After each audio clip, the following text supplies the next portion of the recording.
Unit 6 has to do with rational exponents, which means exponents with a fraction, and radical functions. Today we're just introducing this idea of having exponents in the, or fractions in the exponent, and taking roots that are not just a square root. So nth root, n will be standing for a number, and it means we're taking a root that's not just a square root anymore. So we'll be taking cube roots, we'll be taking fourth roots, fifth roots, and so on. So let's define what the nth root means. Here's the definition in math. What I want you guys to do is write it down, and then I'll show you an example which should clear it up a little bit. If b to the n equals a, so if this is true, then we say that b is an nth root of a. So meaning the base is actually an nth root of a. All of these, b, n, and a, will be numbers. So what does this mean in numbers? For example, if I have 2 to the third power, 2 to the third power is 2 times 2 times 2, which gives me an answer of 8. So we say that 2 is a cube root of 8. That's how we would say it. Okay, so 2 to the third power equals 8, or if we go the opposite direction, 2 is a cube root of 8. So if I took the cube root of 8, which looks like this, the answer would be 2. Okay?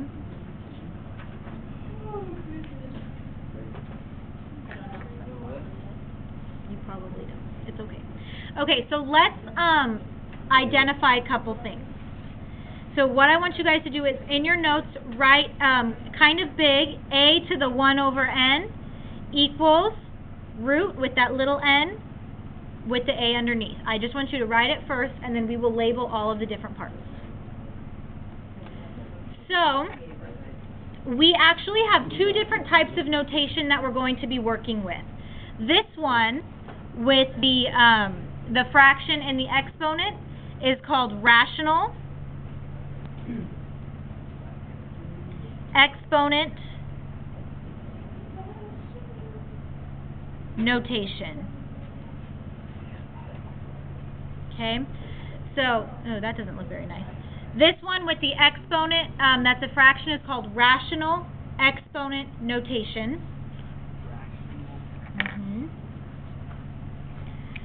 This guy with the root in it, it's not just a square root anymore, it's a root or a radical, is called radical notation. Okay.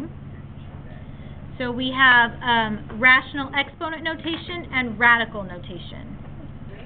So we have rational exponent notation, we have radical notation, that's this guy. We have one other thing I want, or 2 other things I want you to label. Right here, the n's, that is called our index. So the index tells us what root I am taking. So if my index was 2, I would be taking the square root. If my index was 3, I would be taking the cube root. The square root means that I'm looking for the number being multiplied by itself how many times? 2. A cube root means I'm looking for a number being multiplied by itself how many times? 3. What would a fourth root be? A number multiplied by itself? 4 times. And so on and so on. And then 5 and 6, 5th root, 6th roots. We could take 100th root if we really wanted to. Okay? So that index, we're not going to, but we could. That index tells me how many times I want the number to be multiplied by itself. And then one other thing I want you to label is this guy right here is your exponent. That's why I told you to write it big. Okay? So, the numerator of the fraction is the exponent, just like normal. The denominator is now the index. Okay. Okay, so now we're going to do some examples. The first 6 examples, we're just going to be going back and forth between notations. We're not simplifying or evaluating at all. All we're doing is going back and forth between notations. Okay, so example 1 through 3, our instructions are going to be to write in radical notation. So it's already given to us in rational exponent notation. We want to write the whole thing in radical notation. Okay, so we have 8 to the 1/2. So that means my base is, or not my base, my index is 2. And my exponent is 1. What is my base? 8. So inside the root is 8. On the outside is 2. And then we put the whole thing in parentheses. Please make sure that you're sticking it in parentheses and we're raising it all to the power of 1. Now, if my index is 2, that means it's what kind of root? It's a square root. Have we ever had to write the index before with a square root? No, we don't have to write it still. So this can actually be rewritten as the square root of 8. And that's all that we need to do right now to switch notations. So what I want you guys to do also underneath, write yourself that note. If the index is 2, you don't have to write it.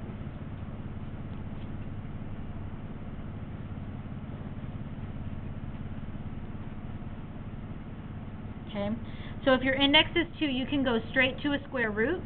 You don't have to write the index of 2. All other indices you do have to write. It's just the index of 2 that we don't have to. Okay?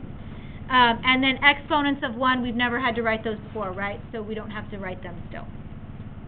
Okay, so just to keep practicing with this, get out your whiteboards.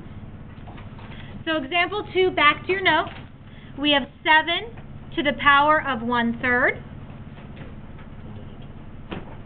Now in this one, my base is 7, so that's what's going inside the root. What is my index? Who's 5? One, nobody. You guys left out. Who's 34? Still nobody. 30. Peter. No. Oh my gosh. 24. Mary, what's my index?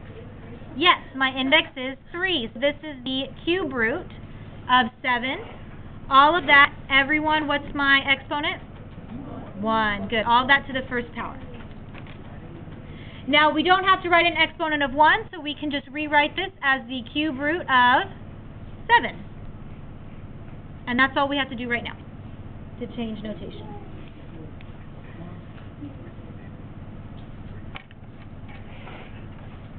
Okay, similar to the problem that you just did, now we have 21 to the power of 9/4. So put this in your notes as well.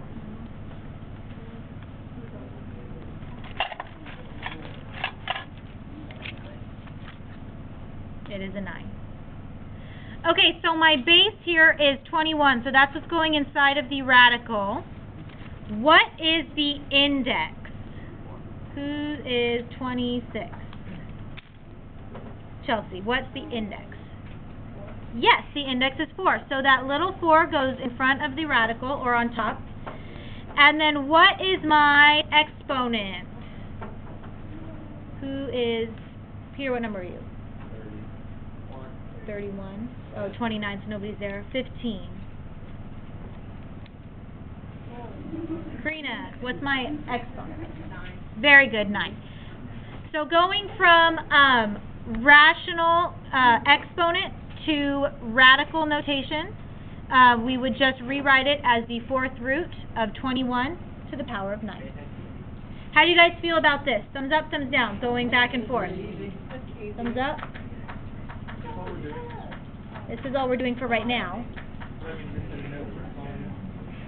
Okay, so what about going the opposite way? What if I give you my question in rational exponents? I got this. So our example 4 is the 5th root of 8.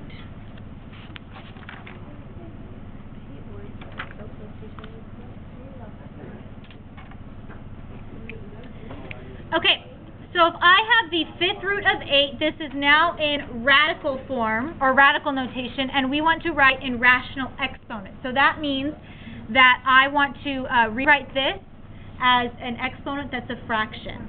So since there is no exponent here, that's the same as raising the whole thing to 1. My base is the number inside, so that is an 8. Exponent is 1, and my index is 5. So this is the same as 8 to the 1 over 5.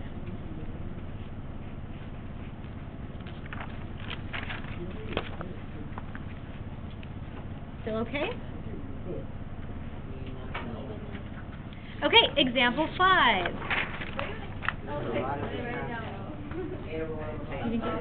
Third power. So example 5, 8th root of 15 to the third power. Okay, so my base here is 15.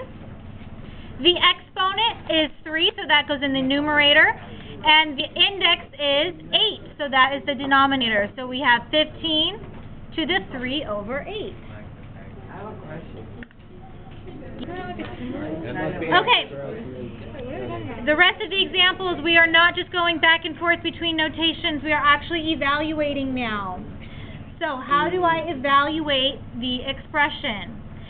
Very first thing, the reason why I forth between notations is because the radical notation with the square or with the roots is actually what's easier for us to simplify and evaluate. So we want to be able to go back and forth between the two so we can always get it into radical notation. So example 6 is given to us in rational exponent. We have 4 to the 5th over 2. So the very first thing we want to do here is we want to write the entire problem again in radical notation. So this is going to be, if my index is 2, do I have to write it, ladies and gentlemen? No. So it is just a square root of 4, all of that to the 5th power. So all we do first is rewrite the whole thing.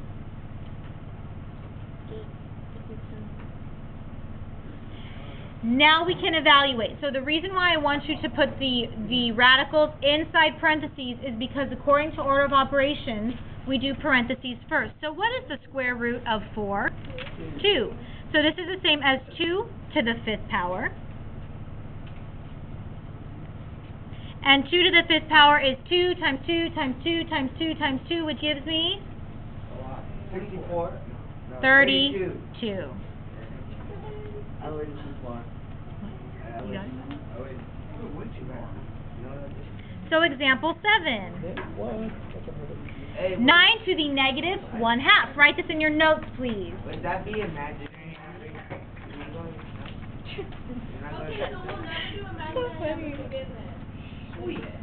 So 9 to the negative 1/2. First thing we want to do here is rewrite this in radical form.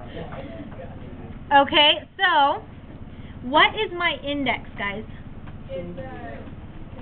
It's 2, and an index of 2 is the same as a square root. So this is the same as the square root of 9. All of that to the negative 1 exponent. It is possible. We've worked with negative exponents before, right?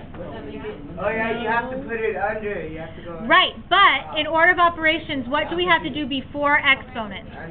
Parentheses. So let's do the square root of 9 first. What is the square root of 9 going to give me?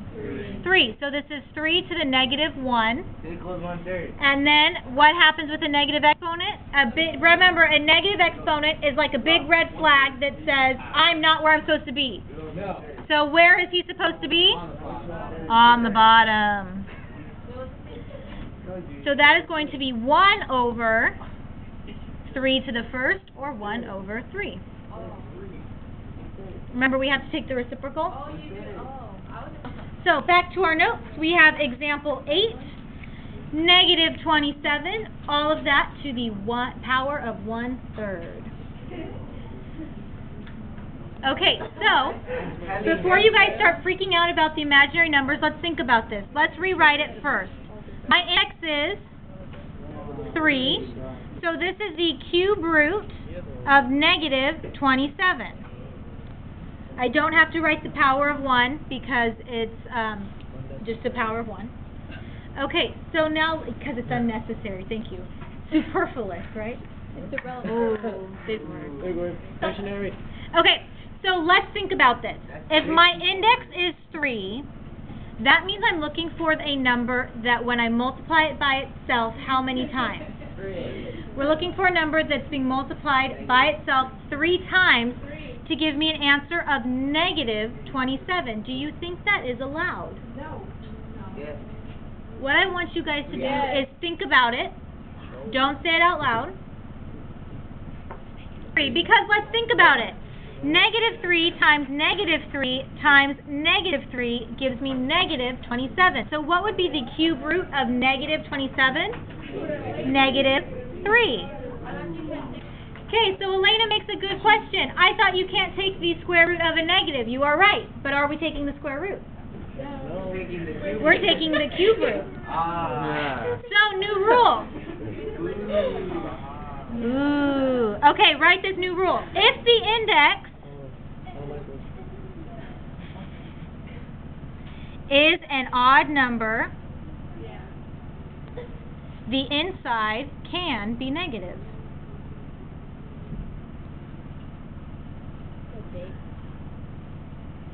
Can be, I'm going to just use a symbol, negative.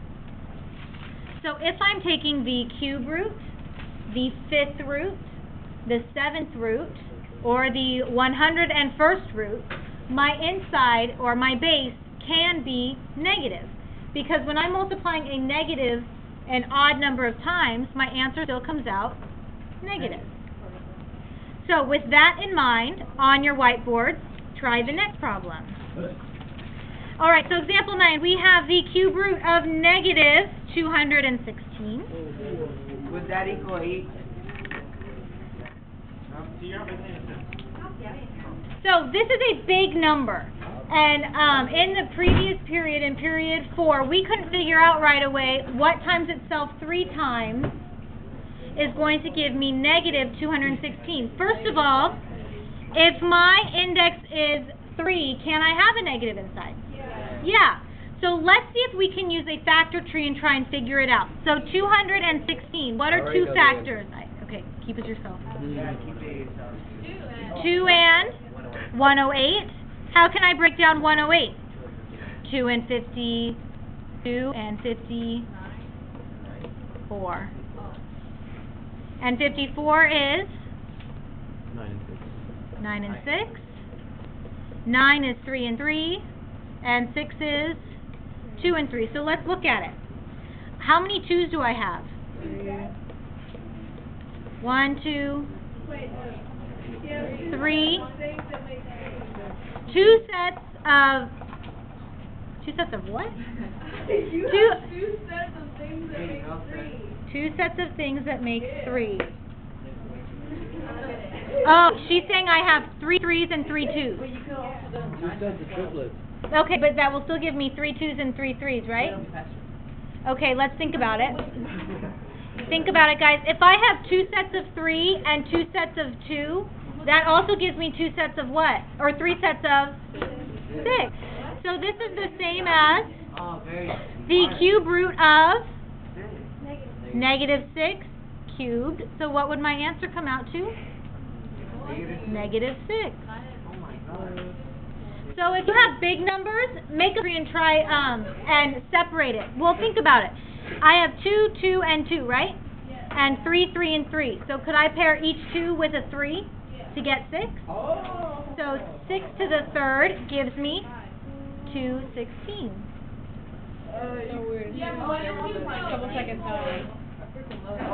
Okay, so remember how when we were doing square roots, we were looking for pairs of 2? So we would be writing it as like square root of 4 is the same as the square root of 2 squared, and that square root and the square cancel each other out.